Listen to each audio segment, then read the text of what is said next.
Dios les bendiga, hermanos, y seguimos con este estudio de Pentateuco. Estamos viendo el libro de Éxodo y hoy nos toca ver el capítulo 17 y el 18. En este capítulo tenemos tres experiencias que tiene Moisés y el pueblo de Israel que nos dejan enseñanza a nosotros. Tenemos que recordar que el pueblo de Israel había decidido seguir al Señor, ¿no?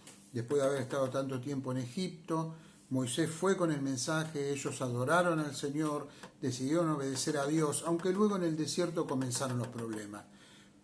Quizás por la naturaleza humana, por no haber tenido una vida muy espiritual, y también por la influencia de aquellos que salieron junto con el pueblo de Dios de Egipto. El pueblo de Dios en el camino al desierto, experimentó pruebas y no siempre reaccionó bien a esas pruebas que estaba experimentando. Pero a medida que pasaban las pruebas podían ver y comprobar el poder de Dios, la misericordia de Dios, la gracia de Dios para su pueblo. Vamos a mirar tres de estas experiencias que tuvo el pueblo de Israel que aparecen en el capítulo 17 y 18 del libro de Éxodo. La primera experiencia la vemos en Éxodo capítulo 17, versículo 1 al 7. Ahí nos cuenta la historia del agua en la roca. Vamos a leerlo para que tengamos un poquito de conocimiento de lo que vamos a comentar. En Éxodo 17 dice que toda la congregación de los hijos de Israel partió del desierto de Sin por sus jornadas, conforme al mandamiento de Jehová, y acamparon en un lugar llamado Refidim. Y no había agua para que el pueblo bebiese. Y altercó el pueblo con Moisés y dijeron: danos agua para que bebamos. Y Moisés les dijo: ¿por qué altercáis conmigo? ¿Por qué tentáis a Jehová? Así que el pueblo tuvo allí sed y murmuró contra Moisés y dijo: ¿por qué nos hiciste subir de Egipto para matarnos de sed a nosotros, a nuestros hijos y a nuestros ganados? Entonces clamó Moisés a Jehová, diciendo: ¿qué haré con este pueblo? De aquí a un poco me apedrearán. Y Jehová dijo a Moisés: pasa delante del pueblo, toma contigo de los ancianos de Israel, y toma también en tu mano tu vara con que golpeaste el río, y ve. He aquí que yo estaré delante de ti, allí sobre la peña en Horeb, y golpearás la peña, y saldrán de ella agua, y beberá el pueblo. Y Moisés lo hizo así, en presencia de los ancianos de Israel. Y llamó el nombre de aquel lugar Masá y Meriba, por la rencilla de los hijos de Israel, y porque tentaron a Jehová diciendo: ¿está pues Jehová entre nosotros o no? Bueno, esta es una historia trágica también, ¿no? Porque nos habla un poco de la falta de fe del pueblo de Dios. Pero también es una historia que inspira porque nos habla de la provisión de Dios para sus hijos. Esto no era nuevo para Israel. Israel ya había tenido problemas con el agua. Si nosotros vemos el capítulo 15 de Éxodo, ahí vamos a ver que Israel tiene esa situación con el agua. En el 15:22 nosotros podemos ver las famosas aguas amargas, ¿no? Dice que cuando ellos llegaron al agua amarga de Mara, no se podía beber. Entonces dice que él fue y echó un árbol al río, y ese árbol endulzaron las aguas, ¿no? Luego se quedaron en ese lugar donde había palmeras y fuente de agua.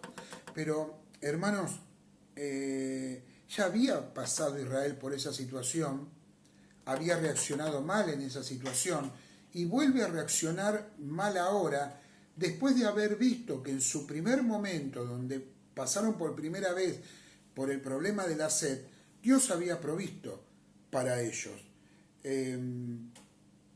Por eso era llamativo que el pueblo critique a Moisés y murmure contra Dios. Hermanos, la murmuración es un pecado que se advierte en toda la Biblia. Y el apóstol Pablo, cuando nos quiere advertir sobre la murmuración, utiliza el ejemplo del pueblo de Dios en Israel. Vamos a ver 1 Corintios, en 1 Corintios capítulo 10. Ahí vemos que Pablo utiliza las experiencias de Israel para enseñarnos a nosotros. 1 Corintios capítulo 10, desde el versículo 1, leemos: porque no quiero, hermanos, que ignoréis que nuestros padres todos estuvieron bajo la nube y todos pasaron el mar. Y todos en Moisés fueron bautizados en la nube y en el mar. Y todos comieron el mismo alimento espiritual. Y todos bebieron la misma bebida espiritual, porque bebían de la roca espiritual que los seguía, y la roca era Cristo. Después vamos a ver más ampliamente esto. Pero de los más de ellos no se agradó Dios, por lo cual quedaron postrados en el desierto. Mas estas cosas sucedieron como ejemplo para nosotros, para que no codiciemos cosas malas como ellos codiciaron. Recuerdan que ellos pedían las cosas de Egipto, ¿no? La carne de Egipto, la comida de Egipto, el lugar donde vivían. Codiciaban a Egipto, codiciaban el mundo. Ni seáis idólatras como alguno de ellos, según está escrito: se sentó el pueblo a comer y a beber y se levantó a jugar. Ni forniquemos como algunos de ellos fornicaron y cayeron en un día 23.000. Ni tentemos al Señor, como también algunos de ellos lo tentaron y perecieron por las serpientes. Ni murmuréis, como algunos de ellos murmuraron y perecieron por el destructor. Y estas cosas les acontecieron como ejemplo, y están escritas para amonestarnos a nosotros, a quienes han alcanzado los fines de los siglos. Así que el que piensa estar firme, mire que no caiga. El apóstol Pablo a los Corintios utiliza este pasaje utilizando la historia de Israel para que no cometamos nosotros los mismos errores. Moisés es un caso diferente. Moisés nos ilustra al cristiano, al Hijo de Dios, que cuando tiene un conflicto en su vida, un problema o una lucha como la que estaba experimentando, porque el pueblo, Moisés lo dice, en cualquier momento me apedrean a mí.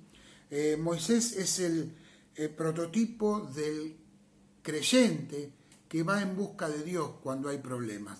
Fíjese Santiago capítulo 1, versículo 5, lo que dice: y si alguno de vosotros tiene falta de sabiduría ante una situación complicada y difícil como la que estaba pasando Moisés, pídala a Dios, el cual da a todos abundantemente y sin reproche le será dada.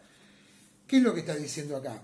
Que Moisés recurrió al Señor y el Señor obró en la vida de Moisés y le dio la solución para poder enfrentar el pueblo.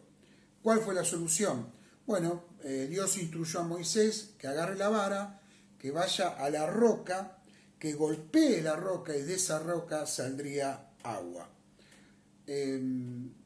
Vimos la otra vez que Éxodo tiene un montón de tipos, ¿no? De tipología. Por ejemplo, el tabernáculo simboliza en toda su construcción, en sus materiales, simboliza y tipifica quién es Jesucristo. Todo el tabernáculo nos habla de Cristo.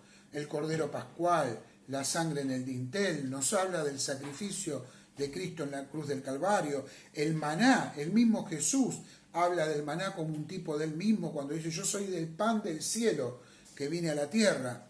O sea, los tipos son importantes para mostrar a Cristo. Y esta roca también simboliza a nuestro Señor Jesucristo. Fue la roca golpeada, ¿no? Golpeada para que de esa roca salga agua para poder bendecir al pueblo. Entonces tenemos que entender que la roca es símbolo de nuestro Señor Jesucristo y del sacrificio de Cristo en la cruz del Calvario.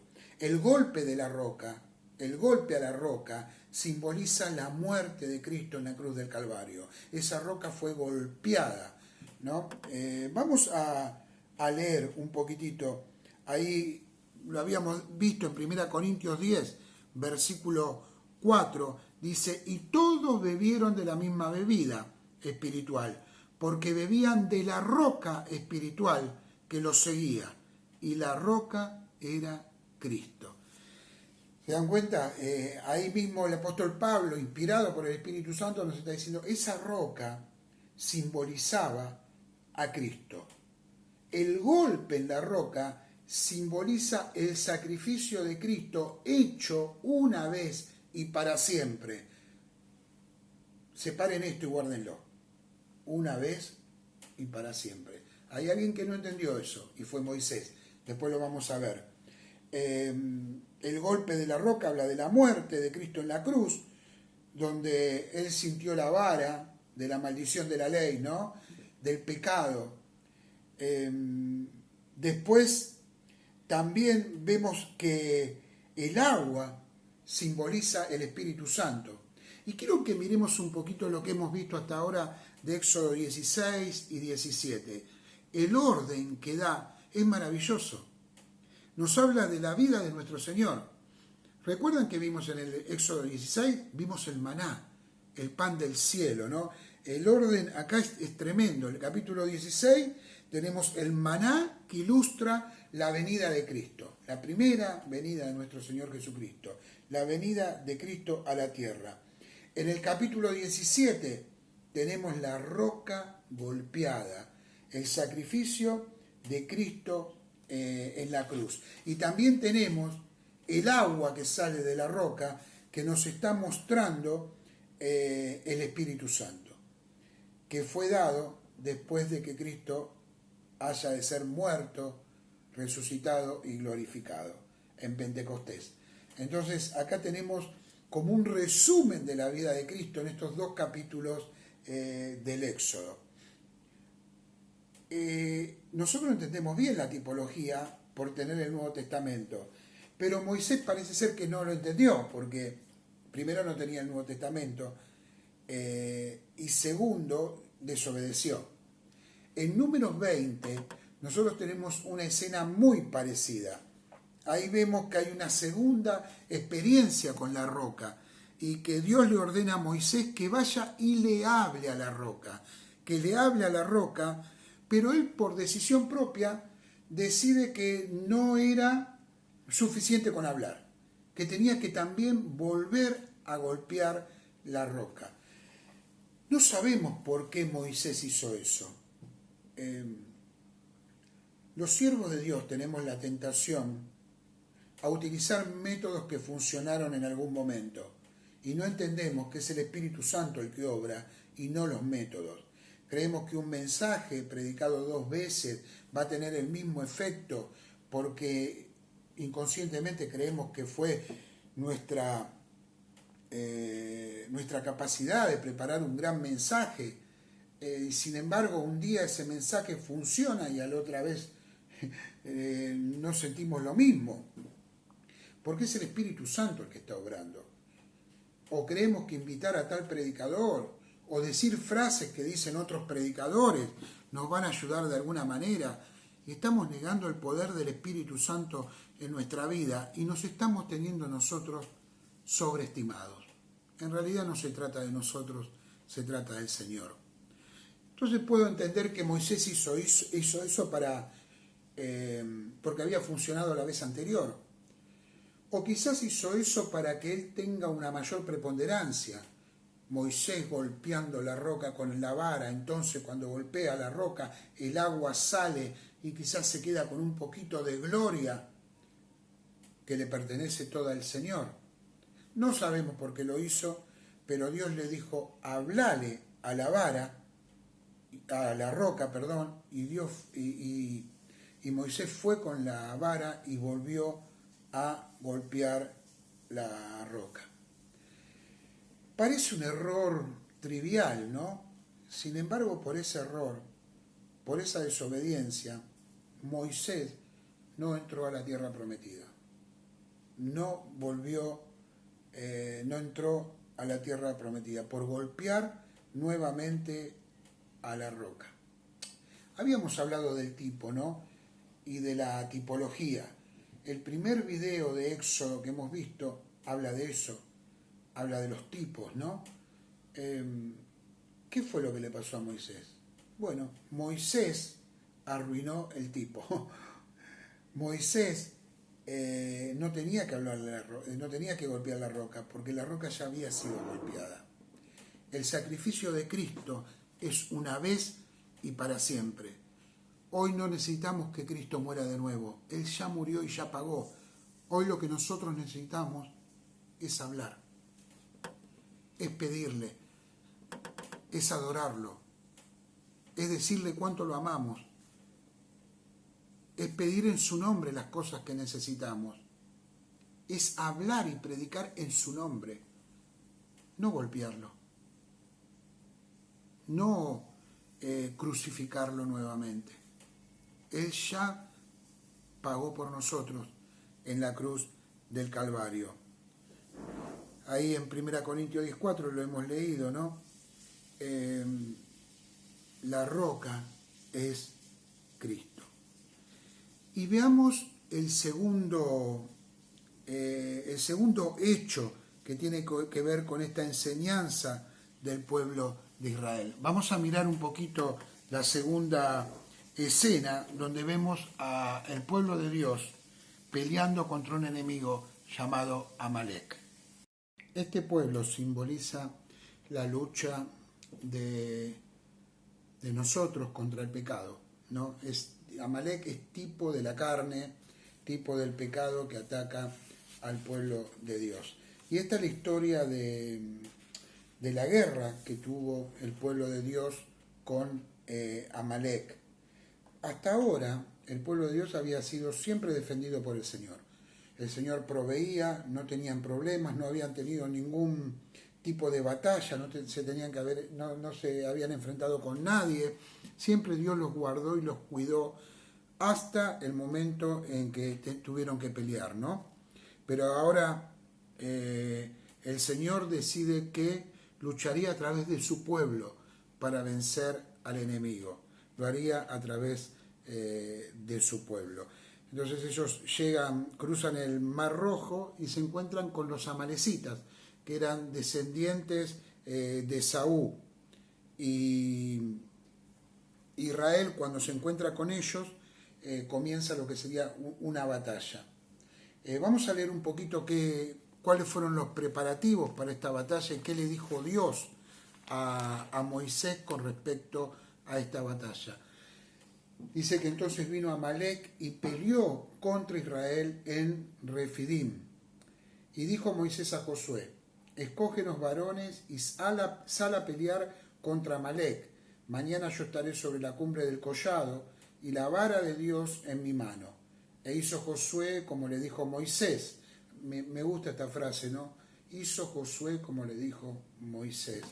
Josué fue un gran líder porque también fue un gran siervo, ¿no?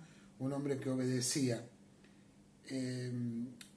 Vuelvo a repetir el versículo 10. Se hizo Josué como le dijo Moisés peleando contra Amalek, y Moisés, Aarón y Hur subieron a la cumbre del collado. Y sucedía que cuando Moisés alzaba sus manos, Israel prevalecía, mas cuando él bajaba las manos, prevalecía Amalek. Y las manos de Moisés se cansaban, por lo que tomaron una piedra y la pusieron debajo de él y se sentó sobre ella. Se ve que se estaba cansando Moisés, no solo sus manos, sino también sus piernas. Quizás le dolería la cintura de estar tanto tiempo en una posición así, ¿no? Para que el pueblo de Dios prevalezca. Esta actitud de Moisés era una actitud de oración, ¿no? Era una actitud de oración. Entonces tomaron una piedra, quizás una roca, una piedra lo suficientemente grande como para que Moisés la use como asiento, y la pusieron debajo de él, y se sentó sobre ella. Y Aarón y Hur sostenían sus manos, el uno de un lado y el otro del otro. Así hubo en sus manos firmeza hasta que se puso el sol. ¿Cuánta enseñanza nos deja este pasaje, no? Primero, ver a Aarón y Hur que están sosteniendo las manos de Moisés para que Moisés pueda orar y levantar sus manos. Y Josué peleando la batalla en el campo de batalla, prevaleciendo cuando la intercesión se hacía. Cuando Moisés bajaba las manos, dice que Amalek prevalecía. Jugar en equipo, ser un cuerpo, ser un pueblo. Nadie es mayor que el otro, todos somos hermanos entre los hermanos y cada uno cumple con su función. Y dicen que el pueblo de Dios gana la batalla, y dice que Josué en la batalla, mientras Moisés intercedía y Aarón y Hur le sostenían las manos, dice que Josué deshizo a Amalek y a su pueblo a filo de espada. Jehová dijo a Moisés: escribe esto para memoria en un libro. Lo que estamos leyendo hoy es este libro, ¿no? Y di a Josué que raeré de todo la memoria de Amalek de debajo del cielo. Y Moisés edificó un altar y llamó a su nombre Jehová Nisi. Esto es Jehová mi estandarte. Y dijo: por cuanto la mano de Amalek se levantó contra el trono de Jehová, Jehová tendrá guerra con Amalek de generación en generación. Como tenemos nosotros guerra con Amalek en nuestra propia vida, la tendrán nuestros hijos y la tuvieron nuestros antecesores. Hermanos, Jehová Nisi, Jehová mi estandarte, como una especie de bandera. ¿Y para qué se usa un estandarte? ¿Qué quiere decir tener un estandarte? Bueno, un estandarte, primero el color de la bandera o la forma del estandarte da a conocer quién es el ejército que está marchando, quién es el enemigo. El enemigo se da a conocer. Ese estandarte del pueblo de Israel daba a conocer al pueblo de Israel. Pero el estandarte podría estar, o la figura podría estar en los escudos o en otro lugar. ¿Por qué estaba en un estandarte? Porque el estandarte era algo que se levantaba. El estandarte tenía como una especie de mástil para que todos lo pudieran ver. El estandarte lo podía ver el enemigo desde lejos. Pero lo más importante es que el estandarte también lo veía el ejército, el pueblo, los que peleaban. Y hermanos, cuando nosotros estamos en una pelea, en una lucha espiritual, nos cuesta ver la situación. No vemos la salida en medio del combate, de los gritos, de la sangre, del humo. No vemos cómo va la guerra, cómo va la batalla. Y a veces hasta creemos que podemos estar perdiendo y que nos falta poco para ser abatidos en esa batalla.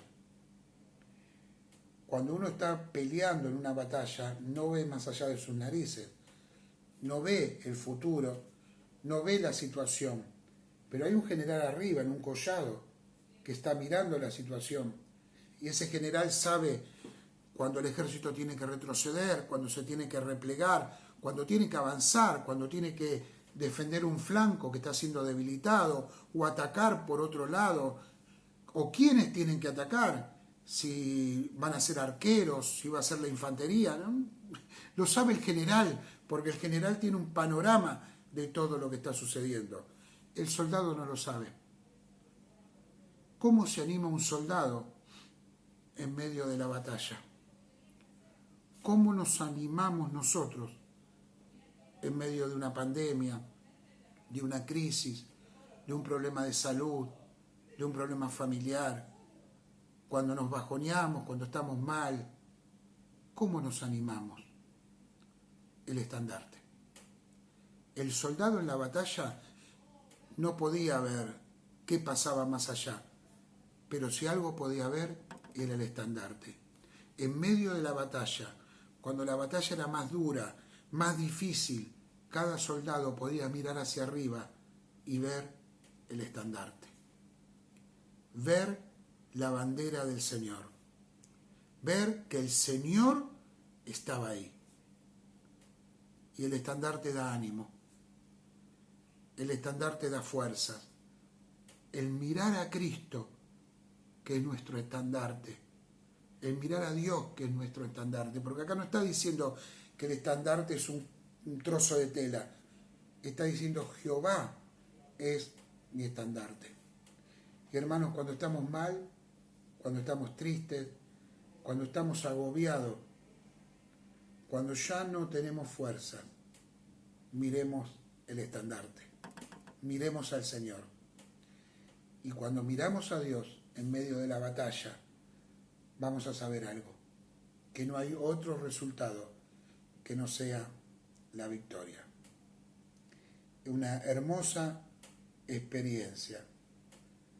Y nuestra victoria no está en nuestras fuerzas, sino que está en el Señor. Todo lo podemos en Cristo que nos fortalece. Y por último, hermanos, la otra experiencia, que esta es más una experiencia de Moisés como líder del pueblo. Moisés recibe la visita de su suegro, Yetro. Dice que cuando él llega, bueno, él tiene un momento de encuentro con el Señor, ¿no? Y con los siervos de Dios. Dice que Jetro adora al Señor junto con los demás. Y Jetro le da un consejo a Moisés. Le dice, mira Moisés, vos estás haciendo todo, vos estás aconsejando al pueblo, estás guiando al pueblo, ¿por qué no buscas personas también llenas del Espíritu de Dios que puedan también aconsejar al pueblo? Es un buen consejo el que Yetro da. Algunos teólogos no concuerdan con esto, ¿no? Creen que fue un consejo mundano o un consejo que tenía que ver más con cómo se gobierna un país o una empresa que cómo se debe gobernar el pueblo de Dios. Pero Jetro le dio un buen consejo. Pidió que hombres probos pudieran también aconsejar al pueblo y que Moisés pudiera ocuparse quizás de otras cosas porque estaba agobiado con la tarea. Y es un buen consejo para nosotros también, ¿no? El poder contar con nuestros hermanos. La iglesia es un cuerpo y el cuerpo tiene dones y cada uno cumple un rol. Eso fue lo que le aconsejó Jetro a Moisés. Un consejo que después le sirvió para seguir guiando y gobernando al pueblo de Dios. 3 experiencias importantes. La provisión de Dios por medio del agua que salía de la roca. El estandarte, el que nos da fuerza y victoria en los momentos difíciles. Y la sabiduría que un hermano puede tener conmigo, porque en la multitud de consejeros está la sabiduría. Todas estas tres historias nos dicen algo. No estamos solos. Ninguno de nosotros estamos solos. Dios está con nosotros como un estandarte. El Señor nos provee y nos proveyó en la cruz del Calvario, esa roca golpeada. El Espíritu Santo, que es esa agua que sale de la roca, nos ayuda, nos fortalece y nos da sabiduría. Y el consejo y la ayuda de un hermano, que quizás viene en un momento difícil, guiado por Dios, y nos dice, es por acá, tenés que hacer esto. Si es un consejo de Dios, lo tomaremos y nos ayudará. Eso es el cuerpo de Cristo. Dios les bendiga, nos vemos en el próximo video y entramos ya en la ley, Éxodo 19.